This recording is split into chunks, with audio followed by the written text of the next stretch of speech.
Andrea, we've heard about these quite stark statistics. What's it like being a teacher in a classroom just now? Well, I think it's more difficult than it should be and more difficult than it needs to be where our education service properly resourced. I think the data that the EIS has collected and that has been, confirmed with the Behaviour in Scottish Schools research published today indicates that violence and aggression and distressed and disruptive behaviour are growing issues in our schools. EIS and others have been sounding the alarm on this for some time now. Unfortunately, that seems to have fallen on deaf ears to a large extent, but we hope that the survey data that we've gathered, the Scottish Government stats that have been published today, will finally induce some action, some decision making in the right direction, and that has to begin for us with resources. And give us a sense of what it's like at the blackboard, whiteboard face, if you like. Are teachers facing violence? I mean, I know what the stats are saying, but just give us an idea of what that might be. So I think teachers increasingly are experiencing verbal abuse, sometimes physical abuse, sometimes that is resulting in hospitalisations, sometimes resulting in teachers being unable to attend work. I think that the stress for many teachers of working in that kind of environment is impacting on their attendance at school, and many of them are off with work-related stress as a result of the kind of violence and aggression that they're experiencing far too frequently and over a long period of time. So that's quite a common occurrence now amongst the teaching profession.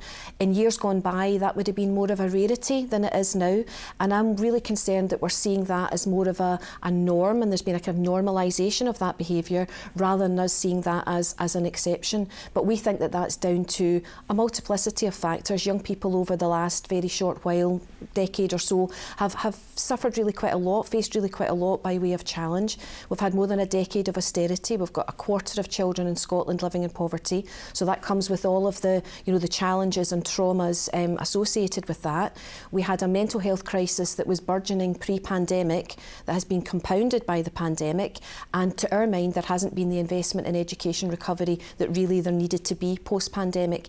And on top of that, we have now 34% of children in our schools with a recognised additional support need, and as that need has been rising and growing in complexity, we've seen the number of additional support needs teachers, support staff, educational psychologists, speech and language therapists, English as an additional language staff diminishing, and that's just created a perfect storm such as we're seeing now in these statistics. Are we making excuses for children though? Should children just know how to behave?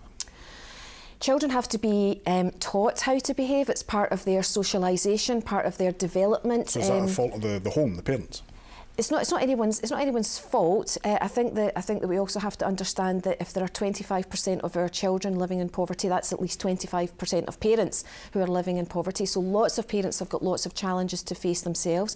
We know that the mental health itself doesn't mean bad behaviour. Of course it doesn't. Of course it doesn't. But what I was going to say was that the mental health crisis we know is not exclusive to young people. There are many adults who are struggling with mental health, and we know that with the strains on the NHS, they're not all getting the support that they really need to be able to address those difficulties. But it is fair to say that that kind of early learning around what's acceptable behaviour, how we treat one another, with respect and dignity, that does begin at home. But it is also true to say that many parents also need support with that kind of learning themselves. The ideal scenario is parents working in concert with schools and teachers to support young people in order that we get the best experiences. Is that happening though? Are parents being supportive of teachers? Many parents are supportive of teachers. In school communities the length and breadth of the country, parents work very well with teachers, and of course over the course of the pandemic that partnership was really brilliant in lots of circumstances. And I think that parents' understanding of the jobs that teachers do,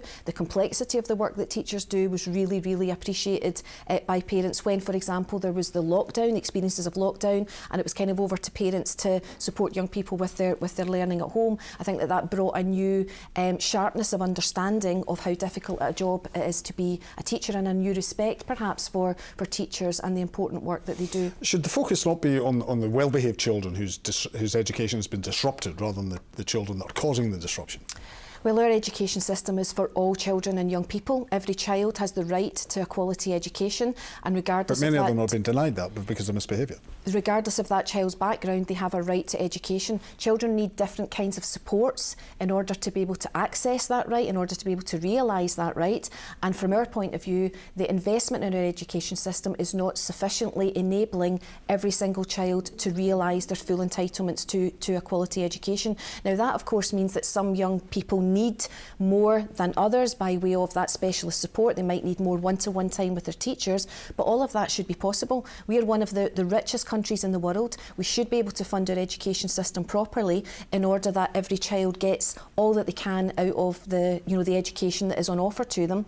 And if we don't do that, if we don't fund education properly in the here and now, we will be paying the price of that for decades, generations to come, because there will be health inequalities, employability issues, addiction issues, all sorts of problems that will arise from not properly educating our young people through investing in our system. Andrea Bradley, thanks for joining us in Scotland tonight.